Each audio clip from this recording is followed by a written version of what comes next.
کو اختیار کرنے کی توفیق دے. آج دنیا میں یہ چمک دمک ہے، یہ سونا اور چاندی ہے، یہ کامدہن کی لذتیں ہیں، یہ دستبر لباس ہیں، یہ بلند بالا یہ مکانات ہیں، یہ تیز رفتار برخلاؤ، یہ گاڑیاں اور سواریاں ہیں. اللہ تعالیٰ اس فتنے سے بچائے اور ایک بات ترجمہ دے کہ راستہ وہی ہے جو جنت تک لے جانے والا راستہ. یہی صحابہ کرام کا ہے جن کو اللہ نے حمد والا ان کو تاجدہ دنیا میں بھی دیا ہے، تذکرائی ان کو اختیار جن کو نصیب ہوئی ہے، اور جنت کی بادشاہی کے وعدے کے ساتھ اللہ تعالیٰ پورا کرنے مالک والا کرنے کے بعد سے یہ سنت سے سنت ہے. اس طریقے سے لوگ کہتے ہیں سنت تم نہیں، سنت سے خیال نہیں کرتے. سنت کی سب سے بڑی بات ہے توحید کی دعوت. میں توحید کی دعوت دیتا ہوں. وہ نماز روزے کے لیے کہتے ہیں کہ تم یہ دوسرے مطلب کے ماننے تمہیں سنت کو ملے گا. اس سے بڑی کوئی سنت ہے کہ توحید کو مان لیا جائے، توحید کی آواز اٹھائی جائے، اپنی جان لگانے کی کوشش کی جائے. اس سے بڑی کوئی سنت ہے اس کے بعد نماز کی سنت آئی. یہ کوئی سنت نہیں. یہ چیز کیا ہے؟ یہ مت ماری گئی ہے ہماری قوم کی. اتنے لوگ اس پہ سنت نہیں مانتے. یہ سنت نہیں ہے کہ توحید کو مانو، توحید کی دعوت دو. ایک اس کے اوپر اللہ تعالیٰ نے فرمایا ہے کہ اس کے اوپر اپنی نجات کا احساس ہے، اس کو سنتی نہیں مانتی. اس کے بعد اس سے بیٹھے کو سنت پھر اس میں یہ ہے کہ جی ان کا لیکن کیا وہ سنت نہیں ہے کہ اندھیرے میں جہاں تک چپ پھیلا ہوا ہو توحید کو اختیار کیا جائے، توحید کو بلندان آواز کے ساتھ پکارا جائے، اس میں چھوٹے کھائے جائے، پھیلائی جائے، سب بٹھائے جائے چاہیے. یہ سنت نہیں ہے. تو اس اللہ سنت کے صحیح معنی ہے اس کو سامنے رکھیے کہ ہر وہ چیز جس کو نبی صاحب نے وصیت کی ہے اس کو وصیت کیجیے. جو نمبر 2 ہے اس کو نمبر 2 کیجیے. جو آخر میں لایا گیا ہے وہ بھی سنت ہے، اس کو وہ بخار کیجیے. اپنی طرف سے یا کسی اور وجہ سے سنت کا یہ جو طریقہ ہے یہ بیان کرنا یہ مناسب نہیں ہے. سنت سب سے بڑی سنت یہ ہے کہ توحید اختیار کی جائے، توحید کی دعوت ہو، اس کے راستے میں جمع ہو، اور پھر اس کے بعد سنت بھی ہے جہاں جہاں تک اللہ کے نبی سے ثابت ہے صحابہ کرام کی مقصد ہے وہ سارے کے سارے جائز اور ساری سنت ہے. ان میں کوئی اللہ مجھے بھی سنت سے چلنے اور اس پر چل جانے کی توفیق سے ہر مسئلے میں بداری کے باہر سمجھنا ہو یا اظہار کو بیان کرنے ہر چیز کے اندر ایک کئی نقطے کا فرق نہیں ہو سکتا. اور جو کہتا ہے کیا جا سکتا ہے مخلوق کافی رہتا کوئی ایک نقطے کا حق نہیں ہے. وہ تکمیل دین ہو چکی ہے جس پر نبی صاحب چھوڑ گئے ہیں اور اس کے اندر کہہ کے یہ ہے صحابہ کرام نے اختیار کر کے جہاں تک لے گئے. اس سے ایک بڑا آدمی جاتا ہے وہ ہے مرید ہے، وہ نکل جانے والا ہے اللہ کے پاس. اللہ مجھے اس سے بچائے. یہ مخلص آواز ہے ڈاکٹر مسعود الدین عثمانی رحمۃ اللہ علیہ کی. یہ مختصر ترین بیان ہے اور میں کہتا ہوں یہ علم کا ایک سمندر ہے اس بیان کے اندر، جس میں سے 3 پوائنٹ کے اوپر میں ذرا زور دینے کی کوشش کر رہا ہوں اور اس کی طرف توجہ آپ کی دلا رہا ہوں.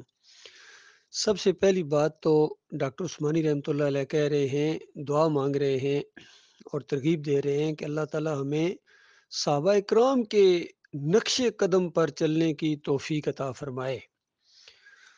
دوسری بات جس پر زور دے رہے ہیں وہ یہ ہے کہ عام طور پر لوگ کہتے ہیں کہ یہ سنت نہیں مانتے، حالانکہ سب سے بڑی سنت یہ ہے کہ توحید کو اختیار کیا جائے، اس کی دعوت دی جائے اور اس پر جم جایا جائے. خاص کر ایسے دور کے اندر جب کفر و شرک پھیلا ہوا ہو، اس ماحول کے اندر جو توحید کی دعوت اٹھاتا ہے، یہ انبیاء کا طریقہ ہے. انبیاء نے یہ انداز اختیار کیا اللہ کے حکم سے، تو اس کو لوگ سنت نہیں سمجھتے. اندازہ لگائیے.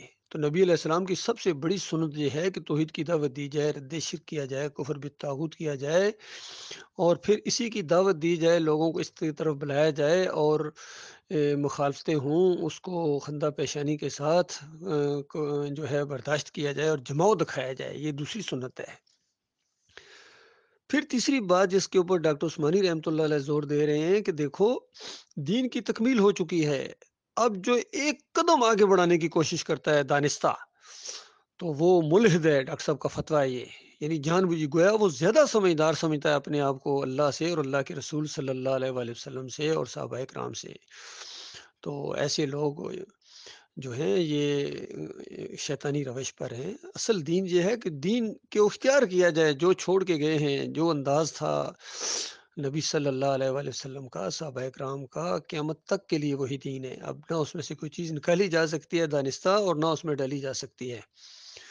تو اس میں یہ ایک پہلا جو نقطہ تھا، یہ لوگ اب سن لیں، خاص کر محمد حنیف کے جو لوگ ہیں، ساتھی ہیں، وہ اس نقطے کو سن لیں تاکہ آپ کو پتہ چلے کہ اب اس دین کے اوپر نہیں ہو جو دعوت اٹھی تھی۔ ڈاکٹر عثمانی رحمۃ اللہ علیہ دعا مانگ رہے ہیں کہ یا اللہ ہمیں صحابہ کرام کے نقش قدم پر چلنے کی توفیق عطا فرما۔ اور محمد حنیف پوری زندگی اپنے نقش قدم پر چلاتا رہا ہے لوگوں کو، اور اس کے مرنے کے بعد جو نئی انتظامیہ آئی ہے اور ڈاکٹر عبداللہ عمر امیر بنے ہیں، پہلی میٹنگ جو ہوئی ہے محمد حنیف کے مرنے کے تیسرے دن، اس میں ایک تو ان کے لیے جنت الفردوس کی دعائیں مانگ رہے ہیں، حالانکہ محمد حنیف شرک پر مرے ہیں۔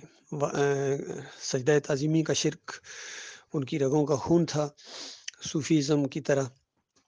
اور پھر یہ ان کا یہ بھی کہنا تھا کہ اللہ تعالیٰ نے اپنی ایک صفت عیسیٰ علیہ السلام کو دے دی، یعنی جو زندہ، وہ حالانکہ اللہ کے حکم سے زندہ ہوتے تھے مردات، انہوں نے کہا کہ وہ صفت اللہ نے زندہ کرنے والی عیسیٰ علیہ السلام کو دے دی۔